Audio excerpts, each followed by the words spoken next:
In the year 1520, nestled beside a tranquil loch in the Scottish Highlands, stood a solitary lake house. This was the home of Hana, a woman whose name was whispered with reverence throughout the glens. Clad always in a dress the color of a ruby, she was a beacon of hope. By day, she worked tirelessly at the local hospital, her gentle hands and vast knowledge of herbs mending the sick and injured. She wasn't just a healer, she was a miracle worker, a legend in the making, whose compassion knew no bounds. The people of her village saw her as a guardian, a selfless soul dedicated to the well-being of others. But Hannah's ambitions stretched far beyond the misty hills of her home. She dreamed of a world where care and compassion could reach everyone, not just those in her small corner of Scotland. With a heavy heart, but a determined spirit, she bid farewell to her beloved lake house and journeyed south to the bustling, often forgotten towns of northern England.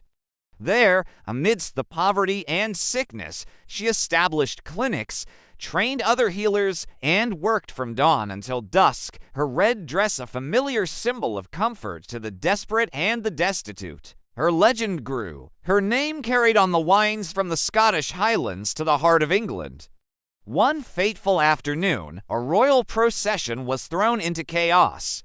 The King of England, while on a tour of his northern territories, was struck by a sudden, violent illness that baffled his royal physicians. As he lay on the brink of death, a courtier, having heard tales of the miraculous woman in red, summoned Hannah. With quiet confidence, she administered her remedies, her calm presence a stark contrast to the panic in the room.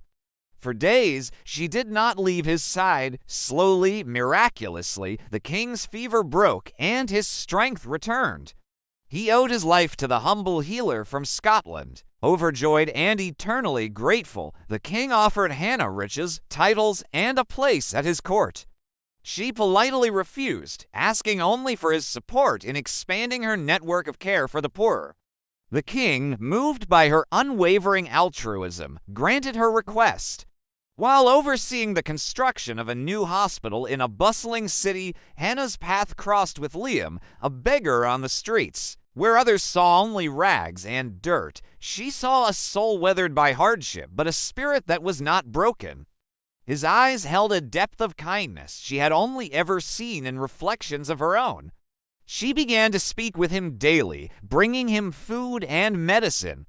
She learned his story, a man of good family who had lost everything to tragedy. An unbreakable bond formed between them, a love born not of status or wealth, but of shared humanity and mutual respect.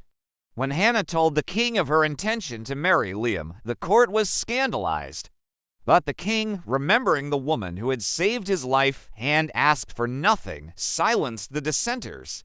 He would not only give his blessing, he would honor their union himself. On a bright, clear morning, in a chapel filled with sunlight, Hannah and Liam stood before the King of England. Hannah, in her iconic red dress, and Liam, no longer a beggar but a man restored by love, exchanged their vows.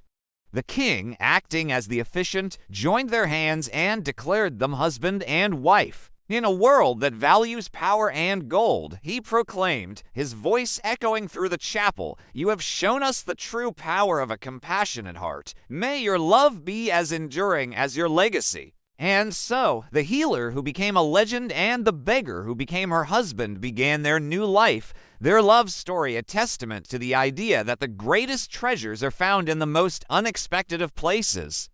Hannah went on to become the founder of the Red Cross, and Liam went on to become a trusted nurse in the Red Cross, supporting Hannah. They became beloved by all, but their time together was cut short. Liam passed away soon after becoming a trusted nurse, which hurt Hannah deeply. She was lost without him. She soon passed away at his graveside, leaving behind a legacy of love and compassion. Thank you for watching, take care, and remember to do the YouTube things. Until next time.